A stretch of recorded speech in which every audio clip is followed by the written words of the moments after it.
è così lunga la città che in questa nebbia che viene giù. Une voix grave et chaude, deux guitares acoustiques, une lumière tamisée, et c'est un concert intimiste et chaleureux que nous a proposé Gian Maria Testa mercredi soir à l'espace culturel devant un nombreux public. Ce chanteur italien du Piémont a sorti son premier album à l'âge de 37 ans. Il nous raconte la suite. Depuis, la musique, elle a pris une importance très forte, importance qui existait déjà avant, mais avant c'était chez moi. Et donc, et maintenant, il y a un rapport avec un vrai public. Et ça, pour moi, c'est un bonheur assez fort. Ça me remet en question souvent. C'est pour ça que j'ai gardé mon travail. Oui, vous êtes chef de gare. Oui, comment oui. passe-t-on du statut de chef de gare au statut de musicien, tout en restant, vous êtes toujours chef de gare? Oui, mais finalement, psychologiquement, c'est très facile parce que je ne fais jamais des spectacles, je fais que des concerts. Donc, il n'est pas nécessaire pour moi de changer quoi que ce soit. Je suis toujours moi-même. Hein. Et par rapport à la bureaucratie, je prends des congés sans solde. Voilà, et quand j'ai des tournées comme ça, quand j'enregistre les disques. Mais je préfère garder ce travail pour garder une liberté dans ce milieu un peu bizarroïde de la musique. Questa volta non ti seguirò, sarebbe inutile. Tanto già lo so che ritornerai, molto probabile. Rimango qui, ti aspetterò sull'automobile.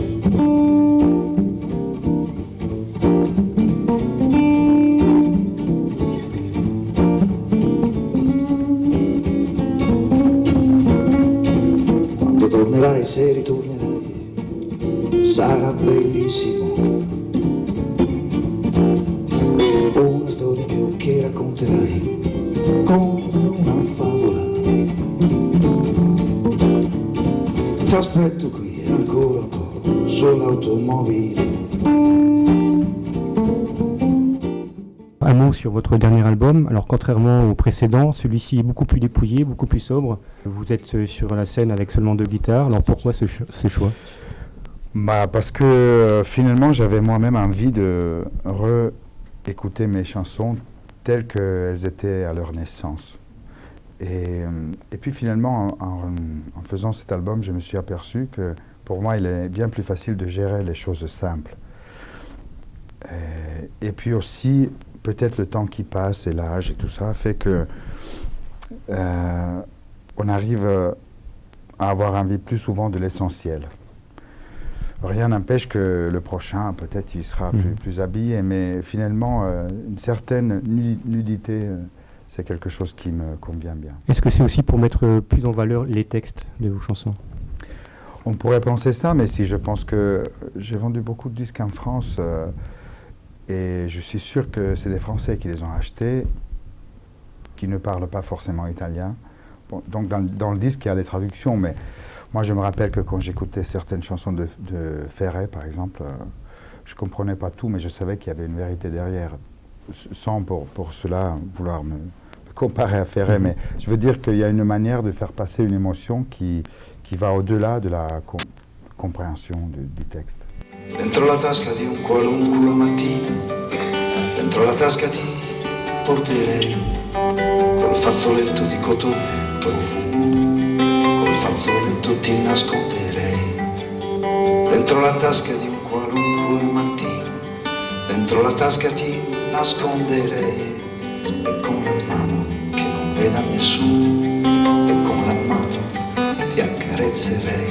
Salirà il sole del mezzogiorno, passerà alto sopra di noi, fino alla tasca del pomeriggio. Ti porto ancora se ancora mi vuoi.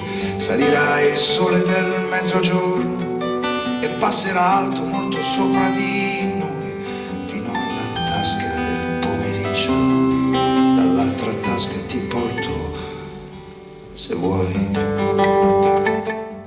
Il m'est difficile de parler des situations extrêmes, c'est-à-dire que Dans le grand malheur, je préfère le garder pour moi, et le grand bonheur, il se suffit à lui-même. C'est plutôt les états d'âme intermédiaires que j'ai envie de dire. Disons, un certain regard sur le quotidien. Il y a plein de choses qui nous échappent parce qu'on est un peu aveuglé par toute la vitesse et tout ça. C'est plutôt ça que je raconte dans mes chansons. Vos sources d'inspiration, vous allez les puiser où? Ah, ça c'est partout, même ici, on pourrait trouver quelque chose. Il suffit d'être suffisamment calme. Et puis des fois, il y a vraiment des choses qui se plantent dans la tête en disant allez, il faut le dire ça. Et jusqu'à temps que je n'arrive pas à faire une chanson de ça, j'ai comme un espèce de malaise.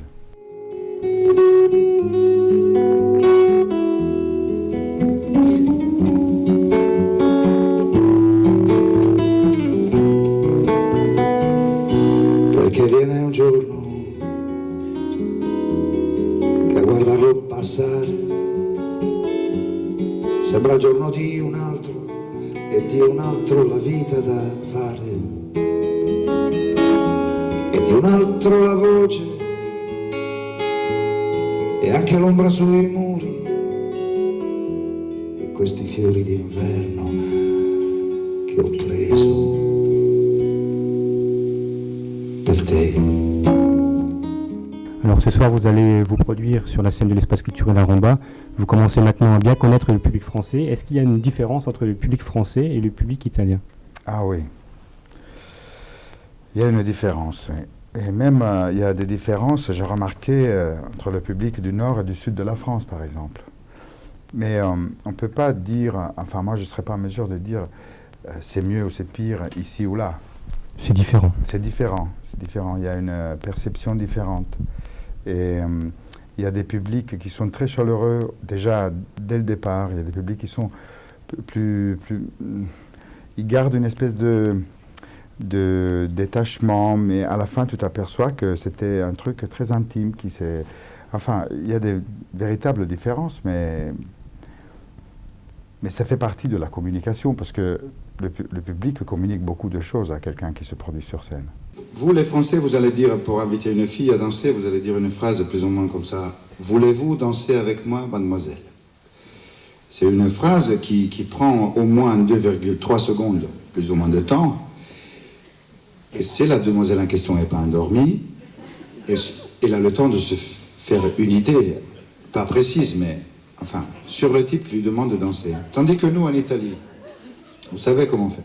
On pointe le doigt contre la fille, comme ça, et en le regardant dans les yeux, on lui dit « balli » 0,4 secondes. Et alors la pauvre ragazza, elle ne peut pas savoir, elle ne peut pas se faire... Et pour ne pas se tromper, la réponse est toujours la même. Non. Comme ça, aucune prise de risque. Mais je me suis dit que des fois la vie tout entière change pour un oui ou pour un non. C'était une digression, une parenthèse socio-philosophique. Voilà.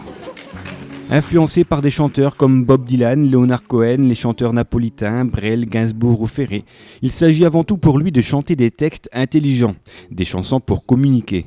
Et pour le plaisir, il accepterait que pour RTV de nous fredonner un petit air de Brassens. Nella piazza di una città la gente guardava con ammirazione un gorilla portato là dagli zingari di un baraccone con poco senso del pudore. Le comari di quel rione ammiravano l'animale, non dico come, non dico dove, attenti al gorilla.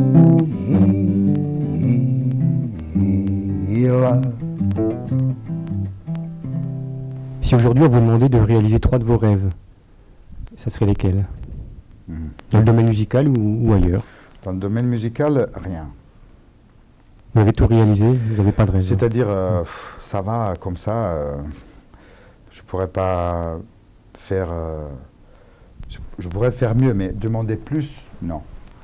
Dans la vie, je voudrais un peu plus de sérénité. Je voudrais avoir une baguette magique pour changer pas mal de choses sociopolitique en Italie et puis même si, en passant en France, peut-être aussi en France. Una mattina mi sono svegliato, bella ciao, bella ciao, bella ciao, ciao. Una mattina mi sono svegliato e ho trovato l'invasore. Oh partigiano, portami via, oh bella ciao, bella ciao, bella ciao, ciao, ciao. Oh partigiano, portami via che mi sento di morire. E se io muoio da partigiano, oh bella ciao, bella ciao, bella ciao, ciao. E se io muoio da partigiano, tu mi devi seppellire e seppellire lassù in montagna. Oh bella ciao, bella ciao, bella ciao, ciao. E seppellire lassù in montagna, sotto l'ombra di un bel fiore. E tutti quelli che passeranno, oh bella ciao, bella ciao, bella ciao, ciao. E tutti quelli che passeranno mi diranno che bel fiore, e questo è il fiore del partigiano. Oh bella ciao, bella ciao, bella ciao, ciao. E questo è il fiore del partigiano morto per la libertà. E questo è il fiore del partigiano morto per la libertà. E la neve comincia a cadere, la neve che cadeva sul prato, e in pochi minuti si sparse la voce che Babbo Natale era stato ammazzato. Così i colli del mare profondo e il figlio del figlio dei fiori si danno la mano e ritornano a casa dai genitori. Si danno la mano e ritornano a casa, tornano a casa dai genitori.